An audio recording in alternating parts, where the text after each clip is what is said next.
Good evening, everyone. For those of you standing in the back, I invite you to have a seat up front.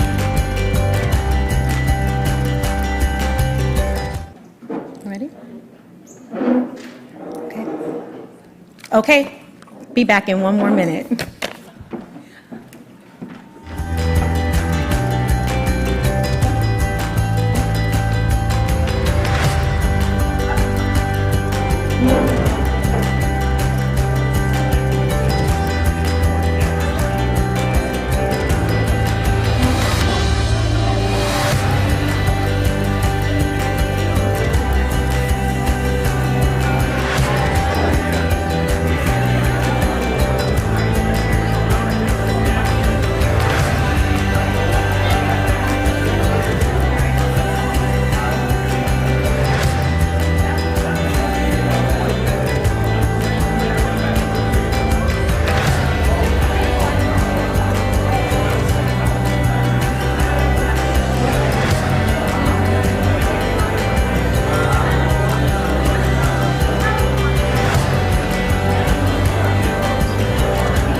Jess.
All right.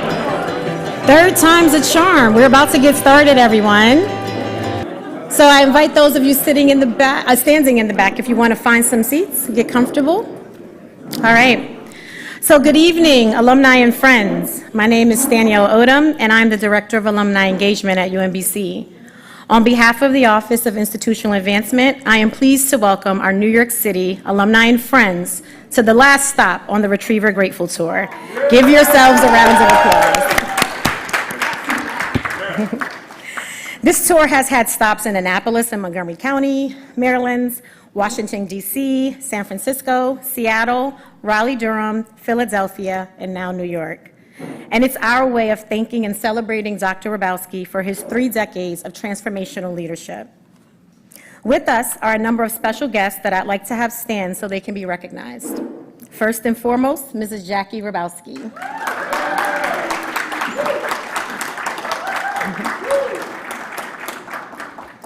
There are also a few UMBC faculty and staff who joined us, including Brian Barrio. Is Brian here today?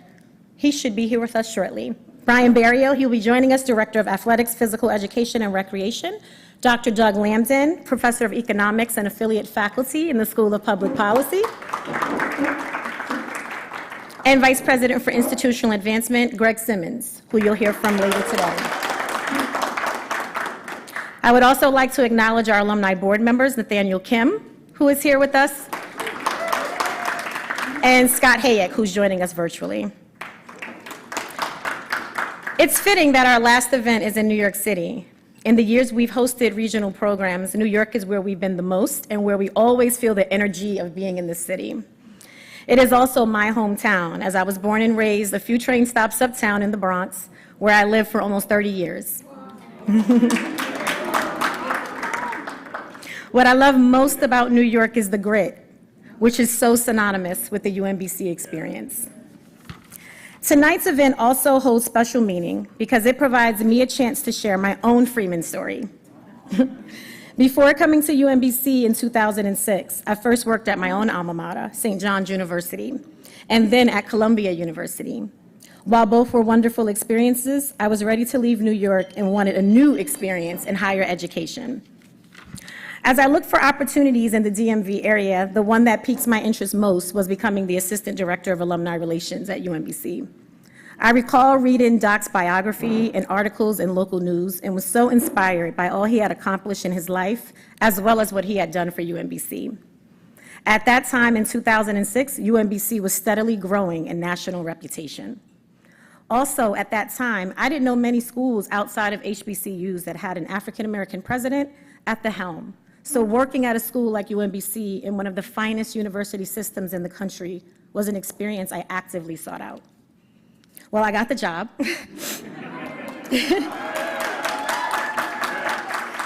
And what I thought would be another 3 to 4 year stint has turned into a 15+ year career in advancement work. I can say that hands down that one of the things that has kept me at UMBC is the privilege and opportunity to be on a team that has supported Dr. Hrabowski's leadership. Out of all the things I've learned and am still learning, the one I try to emulate the most is that of being an authentic leader. Thank you, Doc, for all the ways you've helped to develop me as a leader and as a person. Thank you for all the feedback and advice you've provided to me during these years. People like you don't often come into our lives, so the impact and all you've poured into UMBC, I know will continue to have a great impact in the community for many years to come. Thank you, Stanley.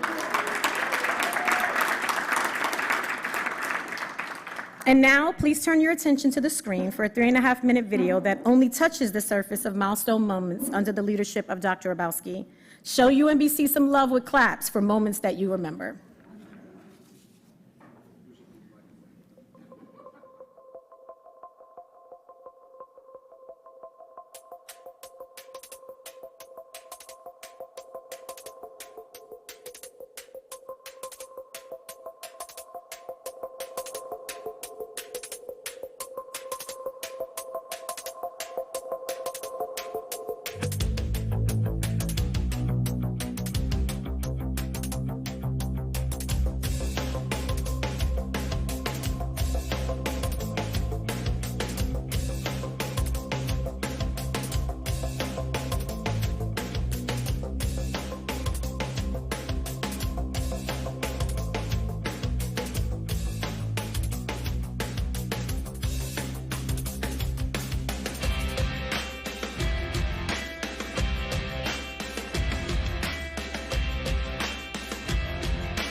Rounds of applause for UMBC and Dr. Hrabowski. I'm sure there were many moments that you were aware of and some you weren't. So 2 milestones I'd like to bring to your attention. First, in March, we did that here. We saw it on the video. UMBC earned R1 status, Research 1 status, as measured by the Carnegie Classification of Institutions of Higher Education. Rounds of applause for UMBC. Also, by now, you should have heard the wonderful news that the University System of Maryland Board of Regents has appointed Valerie Shears Ashby as the next president of UMBC beginning August 1st. Dr. Ashby will join UMBC from her current position as Dean of Duke University's Trinity College of Arts and Sciences, and we're so happy to have her join our community. Reflecting on this appointment, Dr. Ashby says, to follow President Freeman Hrabowski is a distinct privilege, as he has been a role model for so many in higher education over the last 30 years, including myself. His extraordinary leadership and dedication to UMBC ensures that I am arriving at a university that is already performing at a very high level. There is no ceiling on what we can achieve from here. There's more information about Dr. Ashby on the UMBC website, and as a community, we'll have more opportunities to meet and learn about her. Tonight, though, we turn our attention back to Freeman and his extraordinary leadership. So with that, I am pleased to introduce the main attraction for tonight's event, a conversation with Dr. Freeman Hrabowski. Join me in welcoming to the stage Greg Simmons, my Vice President for Institutional Advancement, and Dr. Hrabowski. Great. Great job, Danielle. Good job. Give Danielle another round of applause for all that you done. Great. Dr. Hrabowski. Mr. Simmons. These are Dr. bouncy Hrabowski, chairs. yeah, very bouncy, right? These are really. So, great video, right? Great accomplishment. Congratulations. Give Thank Freeman you. another round of applause. Thank you, Greg. So it is the last of our Retriever Grateful Tour. Yes. You gonna be okay? This is kind of bouncy, right? I'm trying to be dignified, and it's very hard.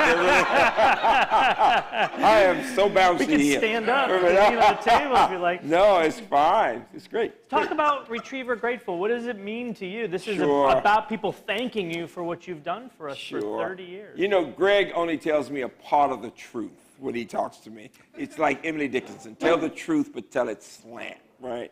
So I had the impression, no offense, that I was coming around to thank you. And that is what I am doing. I am here. I am not here for you to tell me thank you. I am here to tell you thank you. I really mean that with no false humility. The fact is that any university is measured, is evaluated by the quality of its graduates. You are UMBC, every one of you.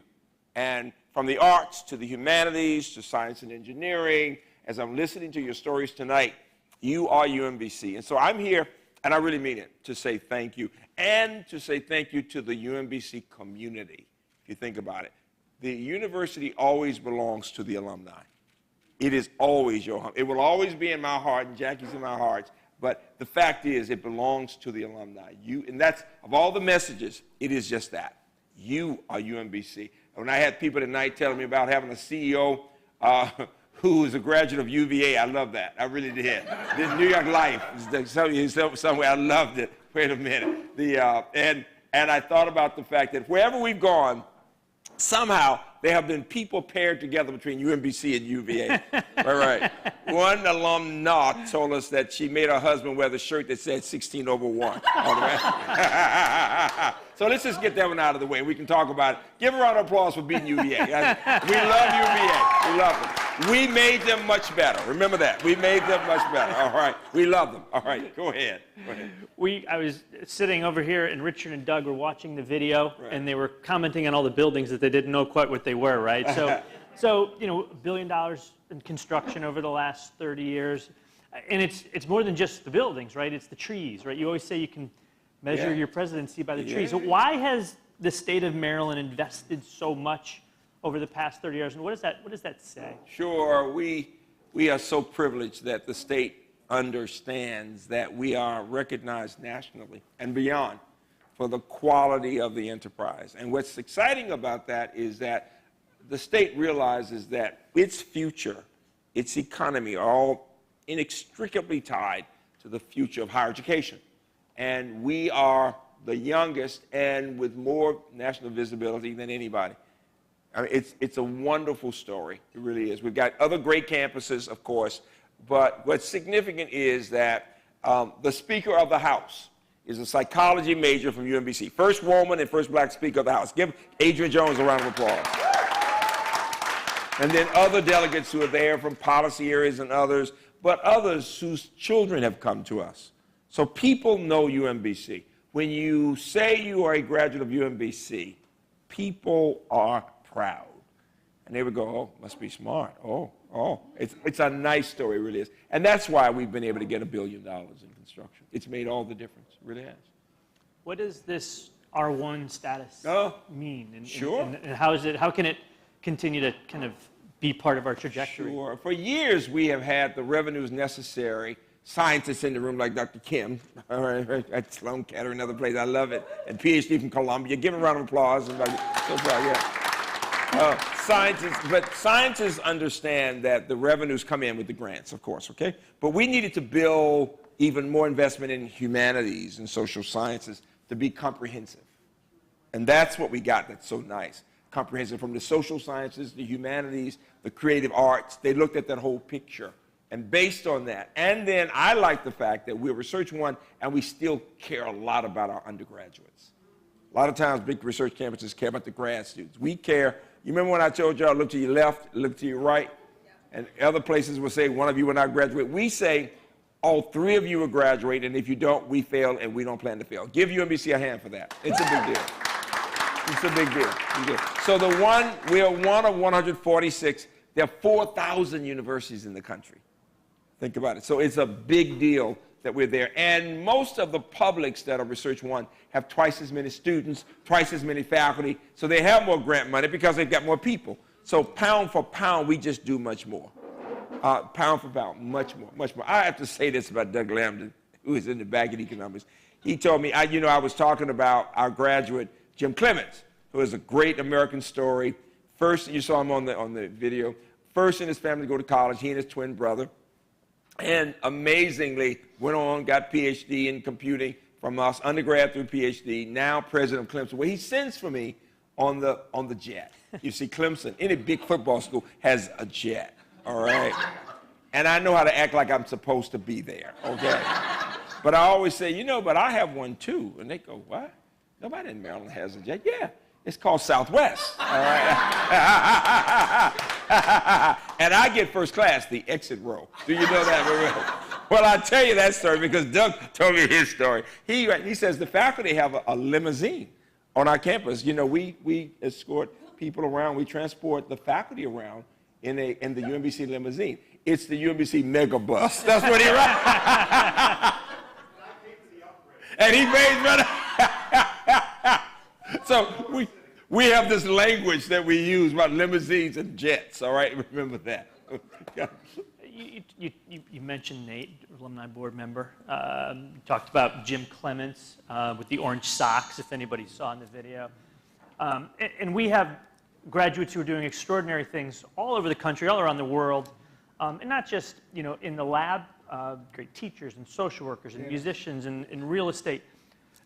What do you want Dr. Ashby to know about our alumni community? Sure. And how do you want our folks in this room to welcome her? What advice do you have for them Sure. as we start to think about introducing her to the UMBC It's a community? great, and I want to talk about Valerie because I met her more than 10 years ago, 10 or 15 years ago, but I really met her when she came with other scientists from Chapel Hill, and she was the chair of chemistry. She's a polymer chemist, coming out of a rural town, Clayton, North Carolina, all right, and going through, and she tells the story of having a father who was a science teacher and a minister, an AME minister, and a mother who's an English teacher, and she said her father taught her two things. The first was to know how to tell a story, Brother Vernon appreciates this with that voice of God that he has, to tell a story somehow. And then the second one, though, she said, "What my dad taught me how to take up the offering." So, so she's well prepared to be a president. Because my name, I always say, a day without an ask is a day without sunshine. You got to ask somebody for money every day. We've already asked today. We've been over at a foundation. I was asking a whole lot. Look here. And when they tell you no, don't be discouraged. Just tell them, pray over it. That's what always shocks them when I say that. Just pray over it, all right? Put God on them. But the fact is that she was so impressive when they were replicating the MOUF program at Chapel Hill with her science faculty, all men really, and it was her. Only black, and she was in control, and they loved her. And I said to her then, 10, 12 years ago, I said, "You're going to be a college president one day." And she gave me this look like, "You're right." So, and then Dick Broadhead, my friend, the former president of Duke, and I talked about her when he was attracting her, recruiting her to Duke. And you know that when we think of the most prestigious of private places, people think of brain power. And even when you have first-rate institutions as old as Chapel Hill, people make distinctions between private and public all the time. They act as if you're settling if you don't go to Princeton or Columbia somehow. And yet we have people coming from UMBC, going to Columbia, NYU, all the way to Harvard. Give Kizzmekia Corbett a round of applause, who's now in the faculty at Harvard. But here's the deal I want you to know. Valerie has the values that says, I want to be at some place where I can make a real difference, okay? And to come from Duke and its prestigious Trinity College of Arts and Sciences to be our president is a big deal. All of American higher education is saying two things. One, it speaks to her values, and it also speaks to the respect that American higher education has for UMBC, from Harvard to Stanford to Duke. So give her another round of applause. Let me just say, every one of you has a story, and I know some of your stories. I've even asked some of you about high schools. I love it when somebody can tell me, you were at my performance in music when I was there, and I'm still in music. I love it when somebody's in technology.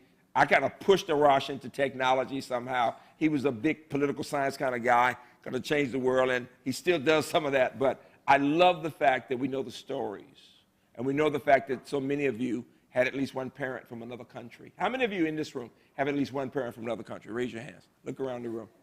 Oh, yeah. Oh, yeah. So give a round of applause. We're very proud of that. We're very proud of that. I mean, in fact, you may not know it, but 60% of our undergraduates have at least one parent from another country. And at the same time, we are proud to get people from the Eastern Shore of Maryland to Baltimore City, from New York, New Jersey, that corridor. So you've got both the international and the national diversity. But when you see people, and I look at Arash moving here from Seattle recently to New York, and I see others here, Brother Jeter, Dr. Jeter, and I'm just looking in the audience and seeing people who have these incredible backgrounds from the most prestigious places in the country, and people who are working in the arts, people who are athletes who are now working here, getting MFA. I mean, just all kinds of degrees here. It's a big deal. It's a really big deal. And every one of you has a story. And the story, yeah. And when you're famous, I want you to think about us in the films and all that, right? You got that? All right. And others who've talked to me about doing the interviewing with what's that guy's name who's a Morehouse graduate? Spike Lee. I'm doing that on purpose. I know, Spike. I know. Yeah, Spike and I are cool. Yeah. I love it. Yeah, he's my BFF too. Yeah. But no, it's wonderful to see the range of backgrounds of people in this room. And when I come up and talk to you, some of you will remind me when we talked, when you saw me on the elevator or whatever. It's a special story for each of you. I'm so proud. So many of these folks knew you when they were students, and they call you their mentor. Yeah. And where did you get that special talent to really be able to connect with people and just give them the right advice at the right moment in time to help them feel like they're going to be okay? Where did that come from? You know, Jackie and I have grown up together since our freshman year in college, in fact, when she got the highest grade in math. And listen, we were freshmen, and some of you have heard this story, and I just knew I was the smartest kid ever.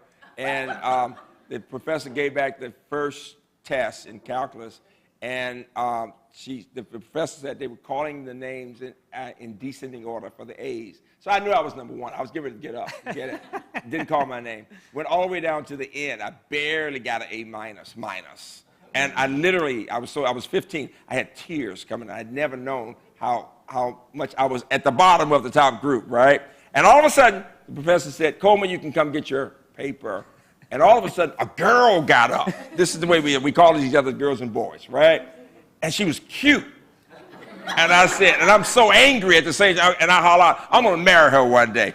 And I did. That's Jackie. I did. I really did.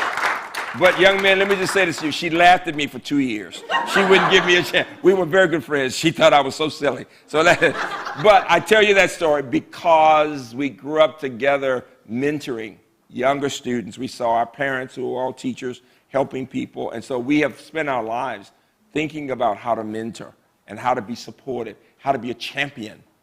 A mentor is someone to whom you go for advice.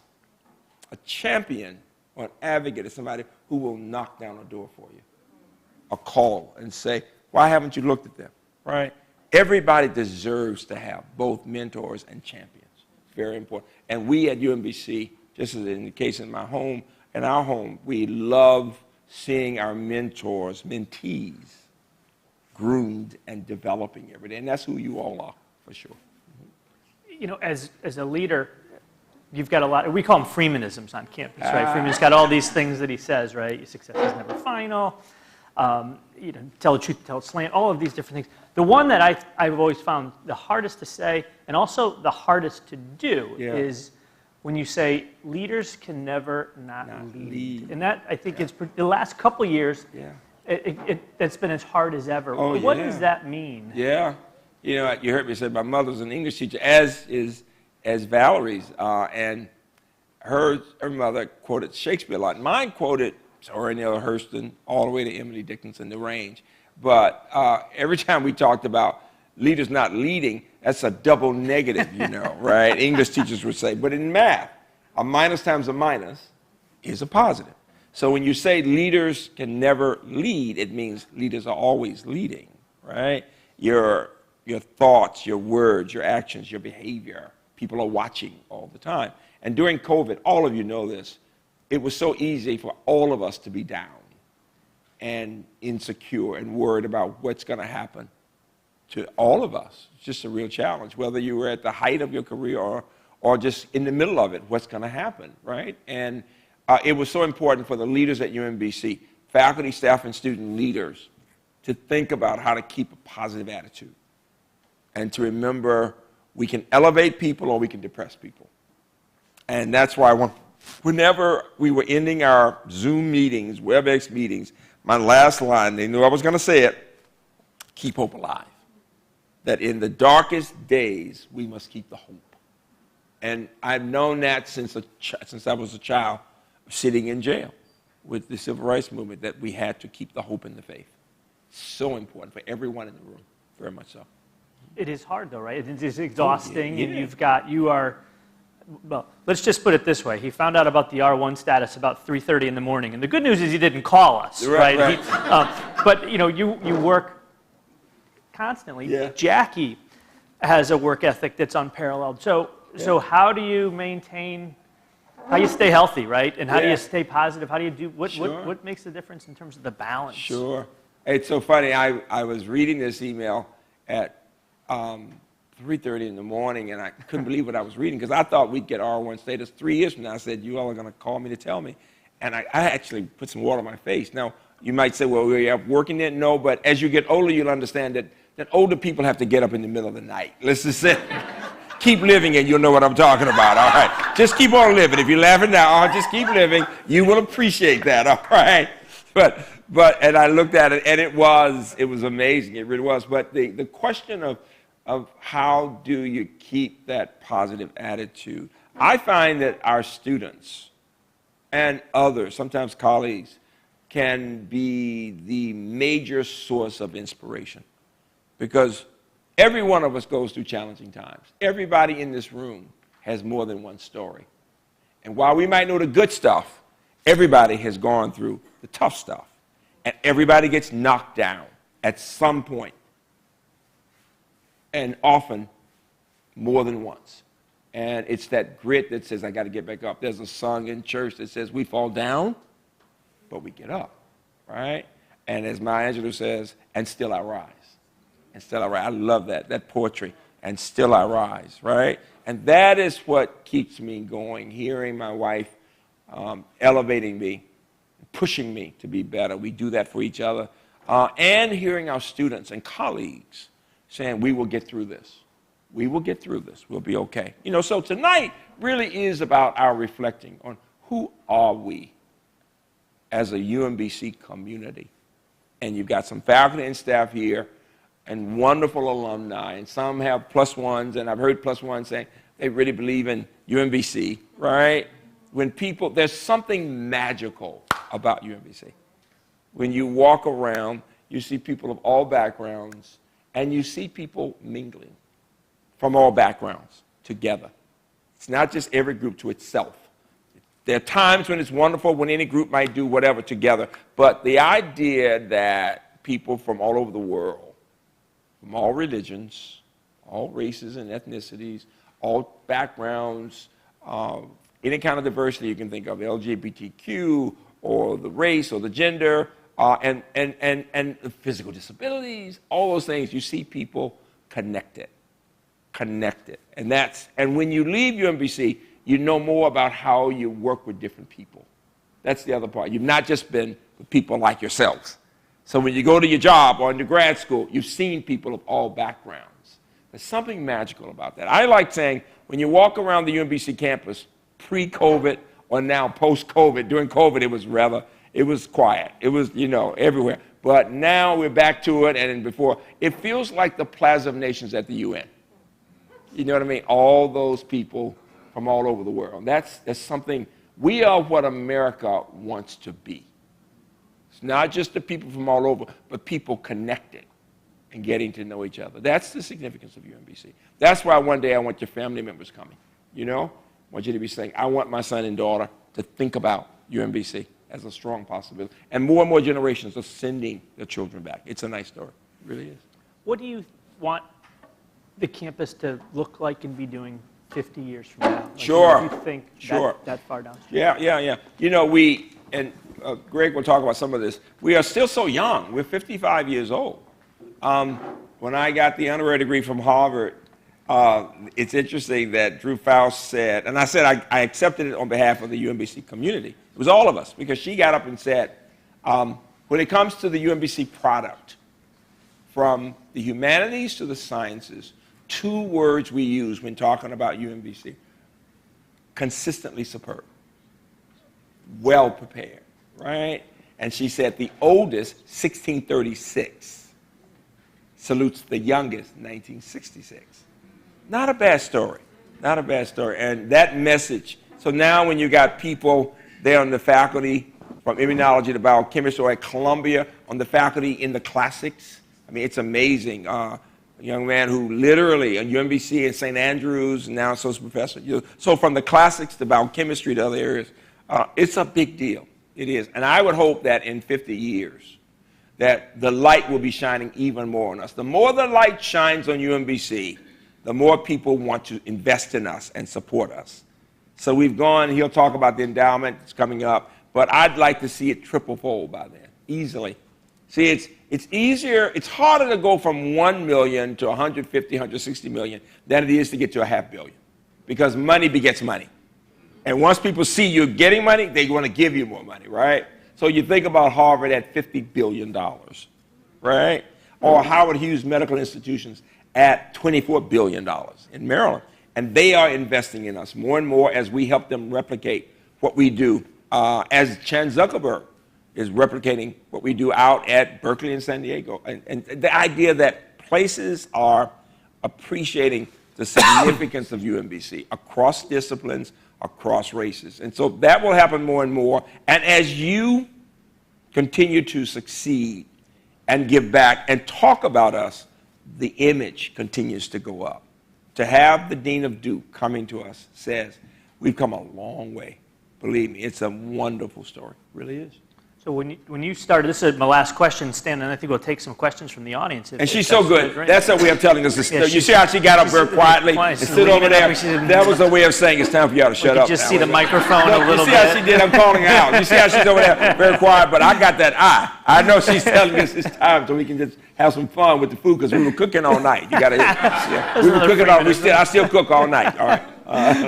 So when you talk about, you joke about a day without an ask, a day without sunshine, but when you started, the campus wasn't raising yet $1 million a year. No. This year we've got that one extraordinary $21 million gift. Give the Sherman family $21 million this year. Biggest gift in our It's just history. one of Betsy and her sons. It's a one, and altogether that family has given us how much? It'd be $38 million. $38 million. Give them a round of applause. And this is to produce teachers in challenging schools from early childhood all the way through middle school. Big deal. Big So deal. that's, there's that. There's another, we'll raise another $20 million this year, which is extraordinary, including an endowment in Freeman's name, right? For students from all backgrounds who have financial need and are committed to doing service in their community. And so, right, thank you very much. We can clap for that. If anybody wants to talk about that, I'd be happy to talk about you upstairs over some cocktails. And Jackie and I wanted to make the statement that it's great to fund scholars programs, but people in general need support. And they don't have to be the lowest income, middle class people, working class people, people whose parents are teachers or whatever. And sometimes $5,000 can make a big difference. It really can. And my wife has allowed us to give. How much have Jackie and I given? I give her credit. Almost $2.5 million. Thank you, from our pocket. And that's my wife's doing. She was at T. Rowe Price. I married up. You get that? I married up, all right? I have no problem admitting that. Wait a minute. I married up. Wait a minute. Marry up. Remember that. Get part. Wait a minute. No shame. No shame. No shame. Look at some people laughing at each other. That is so funny. Beat you in a math test. And you did math test. Make more money. All those things. Wait a minute. But I'm nice. Look at I love her. But so just remember that we really want to have more funding to help just people in need. People in need. I mean, $5,000 can make a big difference. You know what I mean? That plus a little loan or whatever. And we want to be able to do that. It hurts my heart when we finally say to somebody, we can't find more money to help you out. We go over backwards. Yvette Moser-Ross and that group, they go to try to figure out how do we help, especially when they've gotten a certain number of credits. They've gotten 60 or 90 credits, and they're short $7,000. That's a lot of money for people, for middle-class people, right? And the significance of UMBC is we're saying you don't have to be rich to be the best. That's a powerful statement because we assume that those who are the wealthiest and the most privileged will go to the most privileged of schools and then the most privileged of universities, and they're the best. Well, some are wonderful. This is not because many of my donors are in that category. I love rich people. Don't miss my point. Right? I love rich people. But we need to lift up people who are working class and middle class to say, you can be the best. You can be the best. And that's what UMBC shows every day. Every day. It is the greatest American story I know, for sure. Give yourselves a round of applause. Give yourselves a round of applause. Stan? All right. So now we would like to open up the floor for a few questions from you. So who would be our first brave soul to ask their first question? All right, Erwin. While Erwin is going up to the mic, I also wanted to acknowledge that our Director of Athletics, Brian Barrio, is here. I know we have a number of athletic alumni in the room, so you'll get a chance to connect with him after. Good. Yep. Very good. Thank you. Erwin? Oh, well, this is kind of low. First of all, thank you for your leadership, your vision. I'll say from my perspective as a first-gen student, I wouldn't have been able to go to school at all if it weren't for the Meyerhoff Scholarship Program, so thank you. And tell them where you went, everybody, regardless of age, tell them where you went to high school, Eleanor what you Roosevelt High majored in, School, what you majored in did at biological UMBC, science. and then what you do in there. Go I ahead. went to do my PhD at NYU School of Medicine. I'm now faculty in the SUNY system. Now, wait a minute. Wait. Now, see, this is the deal, okay? All right. I wanna appreciate this. All right. Start again. As I told you when you were 17. You said, okay, go ahead. And started. Go ahead. Yes, I attended Eleanor Roosevelt High School. Yes. I graduated class of 2010 in biological sciences at UMBC, and I went on to do my PhD at NYU School of Medicine, and I'm now research faculty at Farmingdale State College in the SUNY system. I'm really proud of you. So my question is something you consistently asked us is, what do you know now that you wish you had known when you started It's great. as a president? And I yeah, love that's it.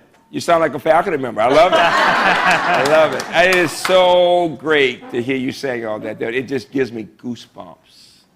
That's why I wanted you to say it again. Goosebumps. All right. Everybody in here, though, if you get a chance, send me a note. Tell me where you went to high school, and I'll be sending it back to your high school. They need to know what graduates are doing now, okay? Now, but the key here is that it was Walter Sondheim, whose statue is on campus now, who said, Freeman, live life seriously, but don't take it seriously. Jackie would tell you, I was always obsessing over things and feeling bad when somebody's upset or feeling bad when I didn't accomplish the goal as effectively as I thought I should, right? And his point was, do your best and then let it go. Do your best and let it go, right? What difference, my grandmother used to say, what difference would it make 25 years from now? Remember that. When you're freaking out over whatever. Did you get into this school or whatever? Just do your best. And because if you take life seriously, it also means you're taking yourself too seriously. It's like when people said, well, what are you feeling about leaving? I said, oh, they can't do without you. Let me tell you, I said, people would have forgot my name tomorrow when I leave. And what was that guy's name with that funny last name? Wait a minute. Maybe not quite that much, but I mean, first of all, Valerie and I have so much in common. You're going to be saying, wow, they have so much alike. She is so authentic. She really cares about students, okay? But the other part is it's about not taking ourselves too seriously and knowing we'll be okay. We will be okay. That's what we have to tell young people all the time, don't we? But for all of us, as we go through the different phases in our lives, as I'm going into this next phase of my life, I have to say to myself, it'll be okay. It'll be okay. Good question. Thank you. All right, somebody else. Anyone else? Hey. Hello, good evening. My name is Kayla Smith. I went to Bowie High School. Close I to love it. love. Mikhail Smith. I went to UMBC. Obviously, I majored in interdisciplinary studies with a focus in public health advocacy. I then came here, went to law school in Brooklyn, and I'm currently a public defender here in Manhattan. Oh, wow. Oh, wow. I love it. My question, I'm so sorry to ask you this after you just said that you love to let things go. Can you think of a situation in your past, I think it was 3 decades of experience at UMBC, where you remember how you handled it, and you think back now and go, I probably should have done it this way? Oh, no, I can't. I really can't now because I made so many mistakes. That's the thing. Thank you. Greg and I teach presidents and provosts at Harvard, and I call them the baby presidents, the 1-year presidents and everything. And we ask questions like that. But I'll give you a great example in recent years. We were so proud of Naomi, who became our first Rhodes. And it was really one. She's at Oxford. There are Rhodes and there are Rhodes Scholars. There are Rhodes Scholars and Rhodes Scholars. Most are in wonderful areas, political science. Well, she's a Rhodes Scholar doing PhD in nuclear engineering at Oxford, all right, from Howard County. But we were so proud of her, and I was bragging on her. And I had done a lot of it in this group meeting of students. And there were others in the room. And I didn't seem as excited when they said what they were going to do, and they were doing fine things. And I hadn't thought about it. And it was Naomi who came to me and said, I feel really bad. I said, why? She says, because you were making such a big deal out of me that you didn't realize how two people felt overlooked. Because I had said, great job, but they could tell in my voice, because I still was back thinking about the Rhodes Scholar. Didn't mean any harm, but it just shows you got to be mindful of every person with whom you interact. It was such an important lesson for me. We can brag on some, but we need to give each person her due. Each person, to be proud of that person, and I hadn't done that. So what I did was I called both in and had wonderful conversations, was able to help them, and we had just incredible conversation. And I could let them know how proud I was of them. But it taught me a lesson. This was just a few years ago. Taught me a lesson. In your excitement about one, don't forget about the next.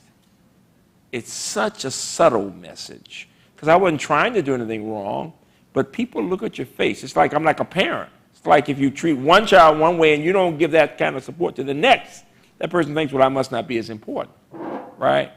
One of my major lessons, yeah, that I take with me. Yeah, thank you. Great question, great question. Give a round of applause for the question. Another question. Arash, get up and tell them who you are. Get up, get up. Because he was the kingmaker. He would make people president of the SGA, and he'd sit behind and kind of manage things. Wait a minute.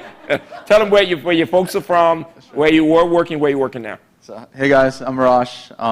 I went to Woodland High School in Montgomery County. I was born in Iran. My parents were both born in Iran.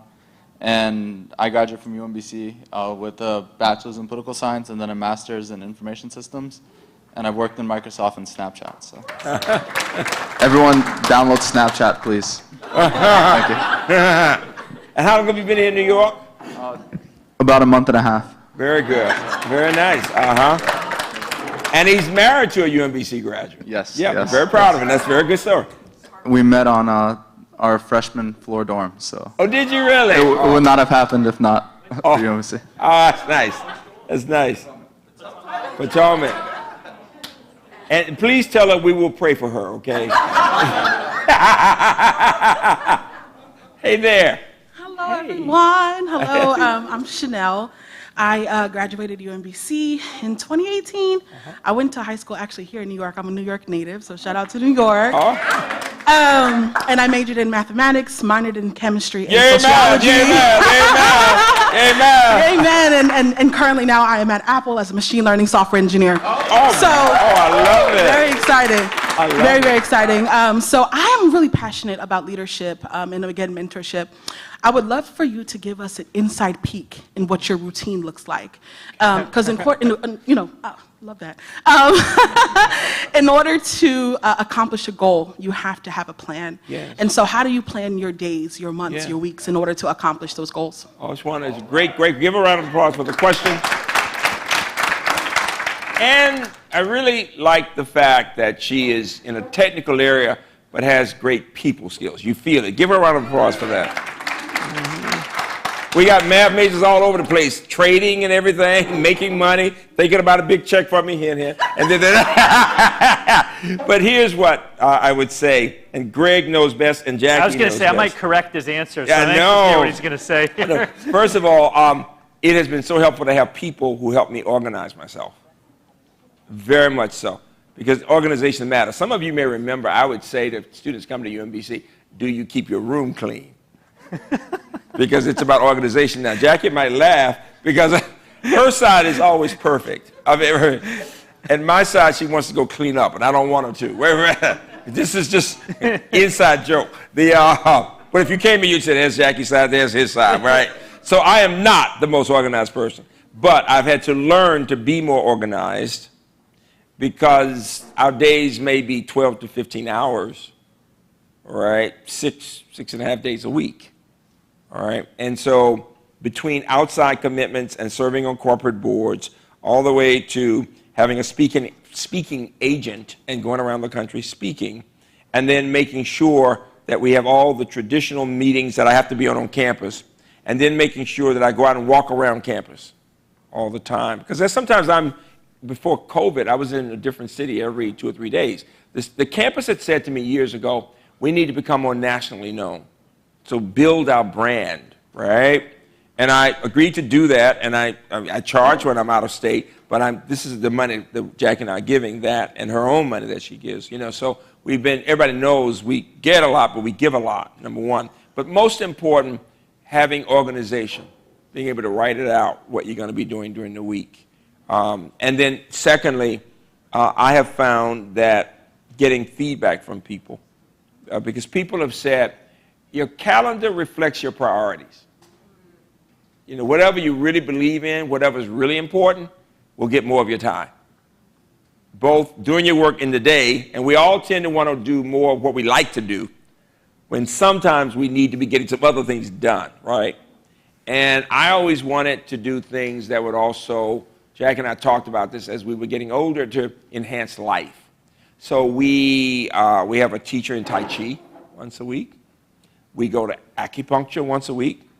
We use the Calm app every day, sometimes morning and night, because life can be tough, right? And you know, we meditate, we pray, right? We look at our eating, and I'm eating vegetables, fruits, and things. She'll eat some seafood, a piece of chicken or something, but we cook together. I'm on the board of McCormick, so I love using McCormick spices. Cholula, all of the hot. Oh yeah, I love food. Right? You know. So we do all those things, and we love mentoring. And so we do those things, and tonight we will be going back. Somebody's driving us back because there's no flight, no train after 8:30, and I've got to be back in the morning. So somebody's going to come pick us up and drive us back. We'll get home after midnight, right? You know, and that is our life. It really is, all the time. And then, you know, Jackie was at T-Row for 25 years or so, but she is as busy as I am in philanthropy and activism with mentees, young girls, and professional women, and national organizations. So it's bad to put both of our calendars on one day just to see it. It looks a little crazy.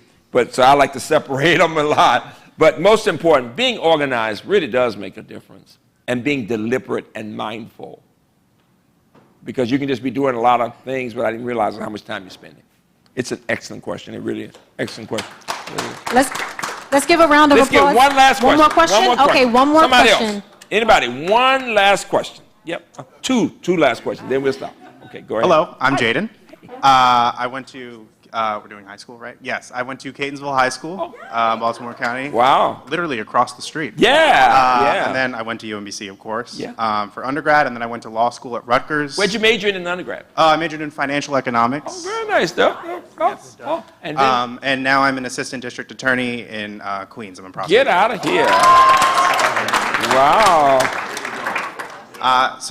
And he's engaged to me. And Oh, it needs to get. Oh, I love it. Wow, 2 lawyers. I love it. Did you all know each other at UMBC? we did. We met at UMBC. We met on the mock trial team. Oh, I love it. On the mock trial team. On the mock Give trial. us a hand for beating Yale University this year. I love it. Get a picture of them. Make sure y'all get a picture of them with a couple. Get a picture with me and Jackie with them. Yeah.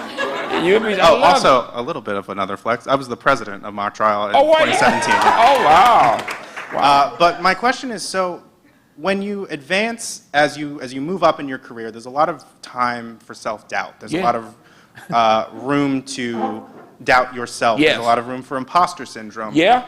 What is it that you do or think that keeps you confident? That Go keeps you going to say, you know, I belong here. This is what I'm supposed to do. Oh, yeah. It's such a great question. Tell me your first name again. Jaden. I remember you, Jamie. I love it. I love it. The UMBC couple. I love it. The attorneys. Right? I love it. And she always has to tell him, now come sit down, baby. The boy he knows how to go, yes, honey. Yes, honey. I love it. They're going to be married a long time. Oh, yeah, they do it real well. Wait. But this is what I would say. You know, growing up, people of a certain age would appreciate this. I was always told I couldn't go in a room with whites at all. At all. Into a restaurant, into the classroom. No, I wasn't good enough. But my parents and my church and others kept saying, no, you're a child of God. You belong here. You belong here. And so I'm here in New York a lot. I'm on the Sloan board. I do other things here. And it's usually I'm the only one in the room. And I'll walk in, and sometimes just for a minute, I remember being the little black kid in Birmingham. And just for a split second, I'm thinking, do I belong here? Right? You know, and then all of a sudden I go, yeah, you do. Oh, yeah. Oh, yeah. My mama told me I belong here. For all of us. I mean, everybody of any race, whatever, there can be moments when you think, is it going to be okay? Should I be here? Whatever. And we have to remember the most important lesson, believe in yourself. Look in that mirror and just say, you know, if you're of faith, thank you. I am so fortunate. But believe in yourself. When you get that, nothing is more important for any person than to have a sense of self. Whether you're succeeding or not, to say, but I can do this. I can do this. It's so important. Keep breathing deeply and just saying, I can do this. I can do this. And you will.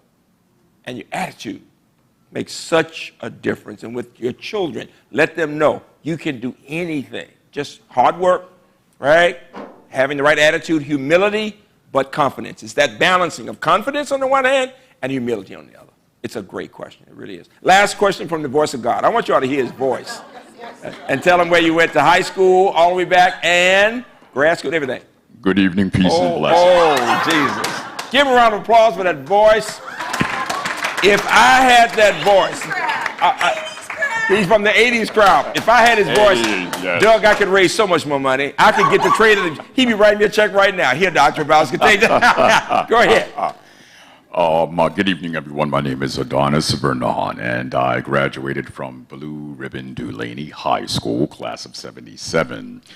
I was the first African-American at Dulaney, and I achieved a full scholarship, not to brag, but just to say I was blessed to get a full scholarship. I'm sorry, I'm bending over. I have a bad back.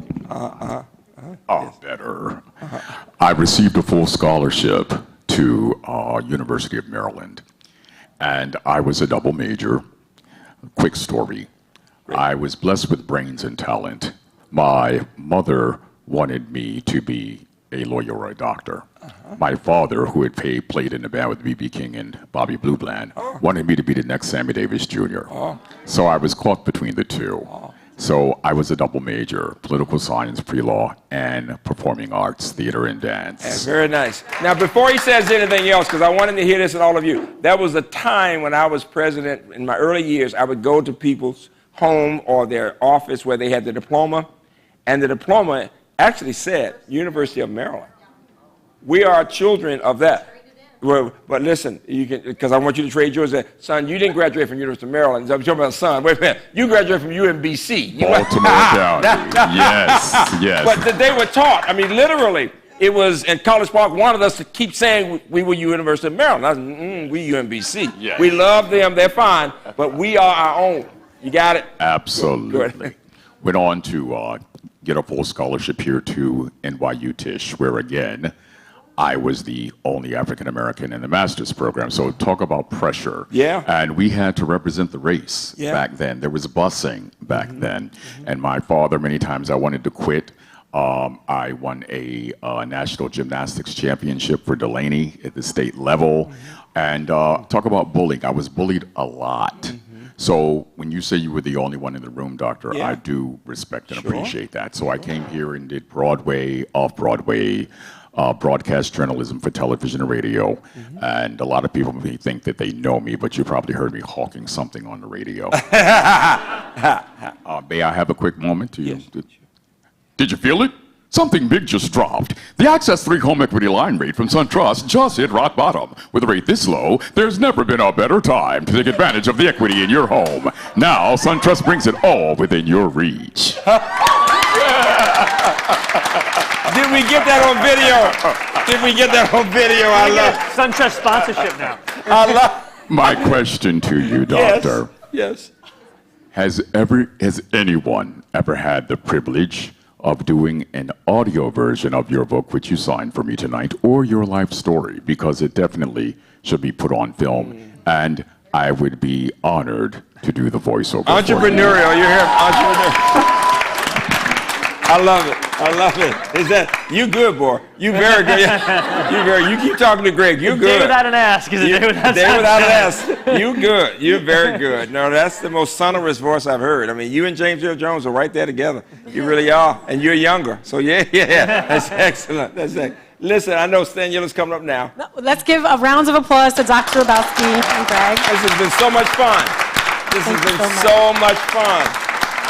Before we do closing remarks, and you all get to go to the 21st floor to Where the enjoy food is our that I cook. reception Yeah, for yeah. you, Stacy Sickles-Locke will join us for closing remarks. But before that, please look at the screens for our closing video. Oh. It's coming. It's coming.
Hi, I'm Stacy Sickles-Locke, Associate Vice President of Alumni Engagement and Development at UMBC. I think I have the best job ever. One of them is to close out this incredible Retriever Grateful Tour, and we're so glad that we could do that with you in New York. But before we do that, there are a few things we'd like to share with you in how you can keep in touch with us. You can think of it as research. You know, UMBC is known for that, and so we'd like to leave you with a few things to do. One is, please join our Retriever Connect, which is like a LinkedIn for alumni. It is a great way for you to discover alumni in New York, some of the wonderful people you saw this evening. So check it out, and those of you online, please go as soon as we're finished and join Retrievers Connect. The other thing we would love for you to do is hire our students. Connect UMBC with your company, with your university. Think about UMBC, and you can talk to any of us in the room about how you can do that, and we're happy to share more. The other thing we're so excited about, you heard Dr. Hrabowski talk about the endowment, and it has grown to from 1 million when he first started to 138 million. And that supports scholarships, graduate fellowships, professorships, faculty programs, where's Brian Barrio, teams, and our athletic programs, and also so many things that you care about. And I want to thank so many of you in this room because the Hrabowski Fund that you heard about tonight, just in the registration process has raised over $5,000 from alumni in New York. So we really are so grateful for that. So thank you again for being here. Enjoy us upstairs. And before you go, we're going to take a group photo. And so, and actually, our photographer is also a UMBC alum, so she's going to give us some direction. Those of you online, please share your thoughts in the chat. All of you can visit the presidential website and share your memories and messages with Dr. Hrabowski. And please come on June 4th on campus to join us for our final celebration. So without further ado, the group photo, how would you like everyone to be?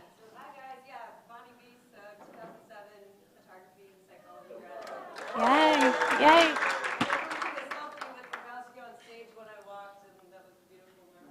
Wonderful. So what I would love to do is, since we've got the logos back there and everybody's watching at home, we're going to have you guys kind of get up and kind of cram and get snuggled up a little bit. So, yeah, so I think, could we have people get up on the stage? That's probably okay. So come up on the stage. Dr. Hrabowski probably have you right here. All right, Jack and I'll get in the front here. Get right behind me, Rush. Hi. So come on up, be careful.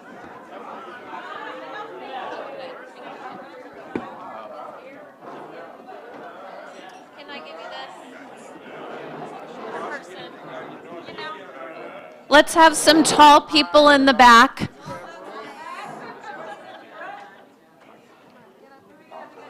Oh, yeah. Thank you. More fill in the front here. the stage if you're a shorty. Hopping on down if you're a shorty. There we go. Everybody over there, come on. So, we could put some chairs here too and have people that would be sit. great. Okay, we're gonna turn around. Let's. You know what? What I normally do, I don't like sits. You know what? I'm gonna do my regular thing. You don't have to I'm gonna sit. get down. I'll tell you what. I'm gonna get something in the wash. Okay. Some of you. Here. Everybody, some of you come get down in the. We're gonna make this happen. So we need some people to come around. So we need some people to come down and get around the president down here. Perfect. Okay.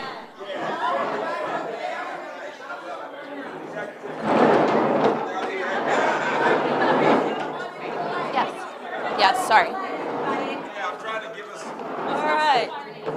Let's see. I think this is gonna work. Hey, all right. Thank you, Chris. Come on over in the front here. Let's fill that spot. It is.